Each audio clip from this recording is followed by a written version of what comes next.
Hello बच्चों, कैसे हो? उम्मीद है सब स्वस्थ होंगे और मस्त होंगे।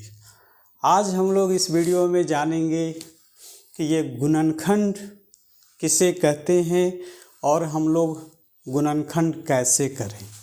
ठीक है, तो सबसे पहले हम लोग समझेंगे कि ये गुणनखंड है क्या।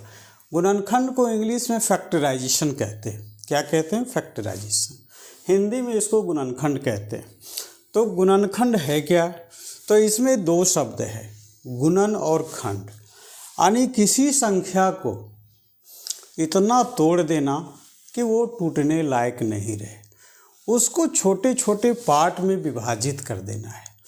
लेकिन कोई नियम के तहत विभाजित करना है। उसको कैसे विभाजित करेंगे? तो यहाँ पर देखिए 4 अलजेब्रिक एक्सप्रेशन दिया हुआ है। तो इसमें अगर कोई एक संख्या, मान लीजिए कि अभी एक 16, एक छोटा सा एग्जाम्पल लेते हैं, इसका गुणनखंड हम लोग देखते हैं। तो 16 का गुणनखंड हम कैसे कर सकते हैं?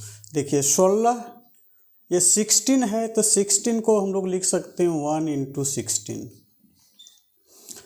और इसको आगे दूसरे तरीके से हम लोग लिख सकते हैं 2 × 8, और इसको लिख सकते हैं 4 × 4। अब इसको और कोई भी ऐसा तरीका नहीं है जिससे आगे और तोड़ सकते हैं। यानी 16 का यानी 16 का जो गुणनखंड होगा, 16 का गुणनखंड या फैक्टर्स, गुणनखंड या फैक्टर्स कहिए इसको, वो क्या होंगे? 1, 2, 4, 8, 16।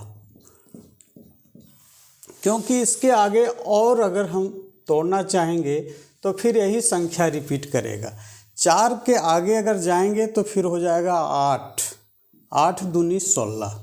तो ये तो सेम है, इसलिए उससे आगे और जाने की आवश्यकता नहीं है। आगे जाएंगे तो वही संख्या रिपीट करेगा।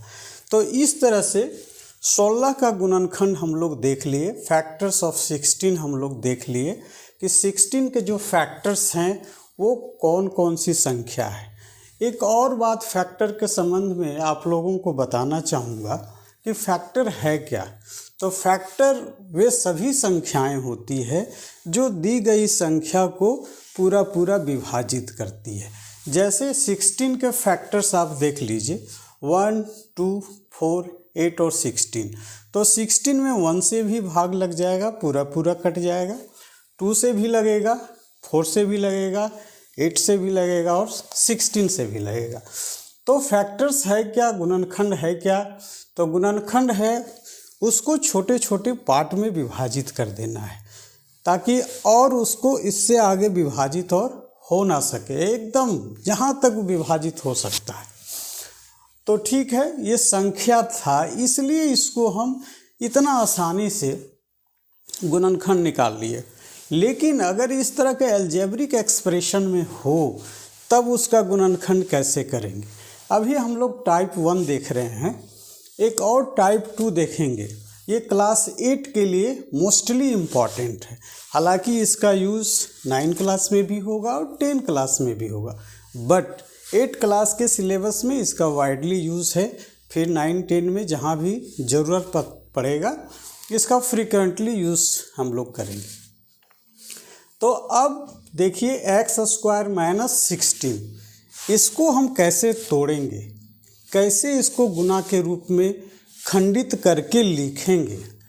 तो यहाँ पर देखिए ये सभी जितना भी बीजीय व्यंजक हैं, अलजेब्रिक एक्सप्रेशन हैं, वे सब के सब इस फॉर्म में हैं। a² - b² = a + b × a - b। तो इस फॉर्मूला को आप लोग अच्छी तरह से जान लेंगे। ये बहुत सिंपल फार्मूला है अलजेब्रा का, इसलिए इसको जानने में कहीं कोई दिक्कत नहीं है। अगर इन दोनों को आप गुना करेंगे तो इतना आ जाएगा। ठीक है, तो अभी देखिए इसको हम लोग तोड़ते हैं, गुना के रूप में लिखते हैं। कैसे लिखेंगे? देखिए x² - 16, तो ये तो x है, तो x को हम लोग ऐसे लिख दें एक्स पर होल स्क्वायर।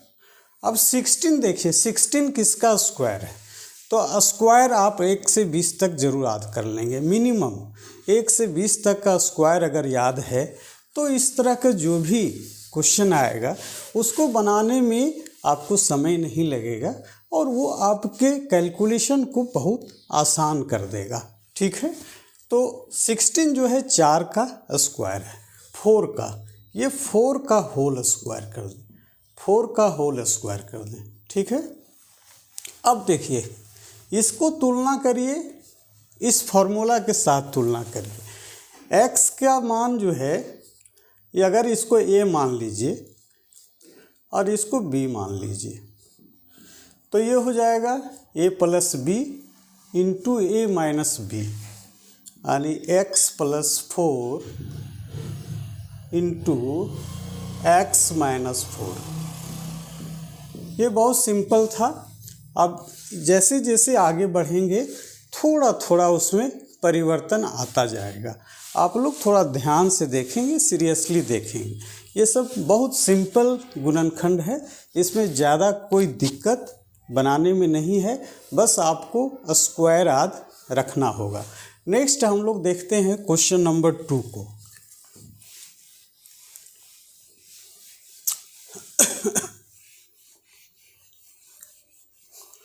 क्वेश्चन नंबर 2 में देखिए क्या कहता है, 9x square minus 25y square.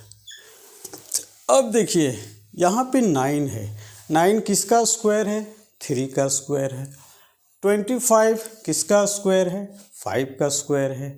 अब इसको कन्वर्ट करके हम लोग लिखिए 3x का होल स्क्वायर माइनस 5y का होल स्क्वायर। देखिए 9x स्क्वायर है, तो 9x स्क्वायर में अगर इसको हम लोग स्क्वायर के फॉर्म में लिखेंगे तो स्क्वायर के फॉर्म में लिखेंगे तो 9 का 3 हो गया और x स्क्वायर है तो इसको x लिख दीजिए और ये स्क्वायर कर दीजिए। तो होल का स्क्वायर जब लिखेंगे, इसके होल का स्क्वायर, तो ये 3x का होल स्क्वायर। आपको ये भी देखना होगा कि जो मैंने लिखा वो पुनः अगर इसमें कन्वर्ट करना चाहेंगे तो वो आएगा कि नहीं। तो देख लीजिए, 3 को 3 से गुना करिए 9 और x का स्क्वायर करेंगे तो 9x स्क्वायर। कोई प्रॉब्लम नहीं है, क्लियर है। अब आगे हम लोग बढ़ते हैं।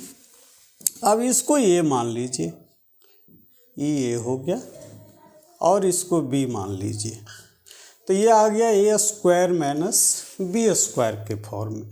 तो a square minus b square का फॉर्मूला ही होता है a plus B into A minus B. चलिए हम लोग लिख देते हैं 3x plus 5y into 3x minus 5y।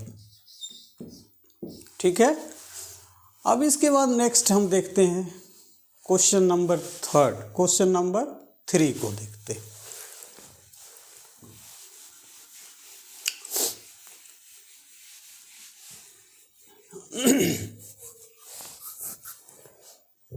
Three में ध्यान देना है। 20m square minus 45n square. अब देखिए यहाँ पर m स्क्वायर तो है और n स्क्वायर है और यहाँ पर 20 दिया हुआ है। 20 किसी संख्या का स्क्वायर नहीं है और ना ही 45 किसी संख्या का स्क्वायर है। अब हमको इसमें थोड़ा सा सोचना होगा कि इसको स्क्वायर के फॉर्म में कैसे लिखें। क्या कुछ कॉमन इसमें है जो इसमें भी है, क्योंकि m स्क्वायर और n स्क्वायर वो तो कॉमन है नहीं। कॉमन जब भी निकलेगा तो अंक, ये संख्या चाहे 20 में निकलेगा या 45 में निकलेगा। तो देखिए 20 के हम लोग लिख सकते हैं 4 × 5 और 45 को लिख सकते हैं 9 × 5, 4 पच्ची 20 हो गया और 9 पच्ची 45 हो गया। यानी कि दोनों में कॉमन क्या है, ये 5 कॉमन है, इसमें भी 5 है, इसमें भी 5 है। आप लोग लिख सकते हैं इसको 5 × 4, 5 × 4 m स्क्वायर, इसको लिख सकते हैं 5 × 9 n स्क्वायर। ठीक है, ये तो क्लियर हो गया, कोई प्रॉब्लम नहीं है।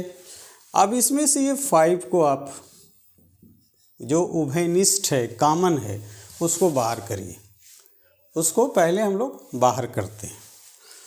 तो ये 5 यहाँ लिखिए, यहाँ हो गया 4 m square minus 9 n square, क्योंकि इससे 5 निकल गया और यहाँ से भी 5 निकल गया। अब शेष क्या बच गया, 4m स्क्वायर, ये माइनस साइन देंगे हम लोग, ये निकल गया तो बच गया 9n स्क्वायर। अब देखिए यहाँ पे ये स्क्वायर के फॉर्म में है, 4 जो है 2 का स्क्वायर है और 9 3 का स्क्वायर है।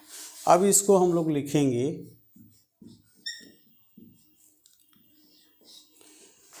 2m का होल स्क्वायर, यहाँ 3n का होल स्क्वायर। अब 3n का होल स्क्वायर, अगर इसको होल स्क्वायर में करेंगे तो इतना हमको मिल जाएगा, इसका होल स्क्वायर में करेंगे तो इतना हमको मिल जाएगा, इसलिए इतना हम उसको लिख सकते हैं। अब अकॉर्डिंग टू फार्मूला के अनुसार हम लोग चलेंगे। हैं, फार्मूला क्या कहता है, a square minus b square is equal to a plus b into a minus b। तो यहाँ 2m जो है a हो गया, ठीक है, और ये जो है b हो गया। अब यहाँ पर फार्मूला के अनुसार ये a square minus b square, यानी a plus b into a minus b।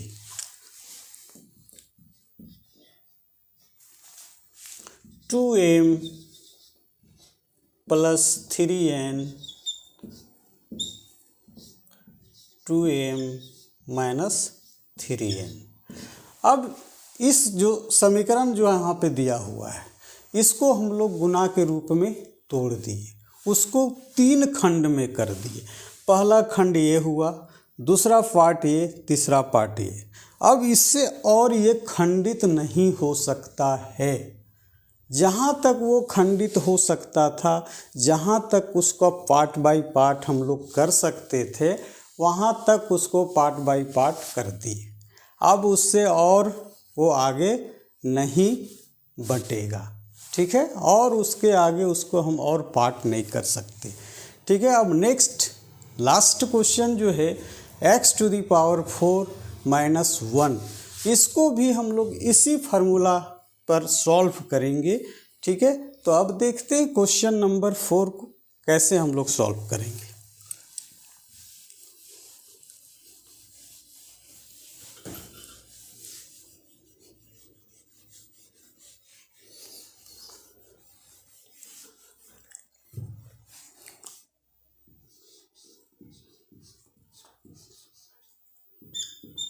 इसमें आप लोगों का कंसंट्रेशन थोड़ा बना रहना चाहिए, ठीक है, ध्यान को इधर उधर नहीं करें, एकदम बिल्कुल समझ में आएगा।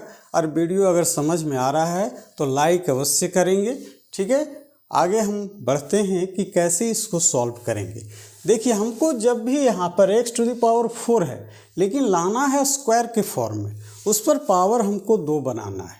पावर 4 है बट उसमें पावर हमको 2 बनाना है। तो कैसे बनाएंगे हम लोग, x पर पावर 2 कर दो और इस पर पावर 2 कर दो, ठीक है। अगर 2 को 2 से मल्टीप्लाई करेंगे तो ये x पर पावर 4 हो जाएगा। अब यहाँ पर 1 है, इसको भी स्क्वायर में हमको करना है, तो 1 का स्क्वायर अगर करते हैं तो 1 ही आएगा, a-1, और इस पर स्क्वायर कर दो, क्योंकि अगर 1 का स्क्वायर करेंगे तो 1 × 1 इज इक्वल टू 1 को 1 से मल्टीप्लाई करेंगे तो 1 ही आएगा। इसलिए हम 1 को स्क्वायर भी कर सकते हैं, इस पर पावर 3 भी दे सकते हैं, 1 पर पावर 4 भी दे सकते हैं, 1 पर पावर 5 भी दे सकते हैं। 1 पर पावर कितना हूँ आप दें, उसका वैल्यू हमेशा 1 आएगा। क्लियर है? तो यहाँ पर हम लोग 1 पर पावर 2 दे दिए, स्क्वायर में कर दिए। अब देखिए इस पर आ गया, इस फार्मूले के बेस्ट पर आ गया। एक्स स्क्वायर की जगह क्या है, ये है, और 1 की जगह b है। अब इसको हम लोग इस फार्मूले के आधार पे लिखेंगे, X square plus 1, A plus B हो गया, ये a plus B. Next a minus B, तो a की जगह क्या है, एक्स स्क्वायर, ठीक है, और b के जगह 1। तो ये उसको 2 पार्ट में हम लोग बांट दिए, ठीक है। अब हमको ये देखना है कि क्या और ये खंडित हो सकता है क्या, और इसको पार्ट में हम लोग निकाल सकते हैं क्या। अगर और खंडित होने की संभावना है तो उसको भी हम लोग देखेंगे। तो यहाँ पर देखिए एक्स स्क्वायर माइनस 1, अगर 1 पर हम स्क्वायर दे दें तो ये आ जाएगा एक्स स्क्वायर माइनस 1 का स्क्वायर। तो एक्स स्क्वायर माइनस 1 का अगर स्क्वायर आता है तो इस फॉर्म में ये आ जाएगा, इसलिए और ये खंडित हो सकता है। तो यहाँ पर हम लोग खंडित करें इसको, और इसको हम लोग लिख सकते हैं एक्स स्क्वायर प्लस 1 और एक्स स्क्वायर माइनस 1 का होल स्क्वायर। 1 का स्क्वायर करिए या 1 का होल स्क्वायर करिए, बात एक ही है। तो ये आ गया ए स्क्वायर माइनस बी स्क्वायर के फॉर्म में, जहाँ a बराबर x है और b बराबर 1 है, ठीक है। तो इसको हम लोग कर देंगे a plus B into A minus B, यानी x plus 1 into X minus 1, ठीक है।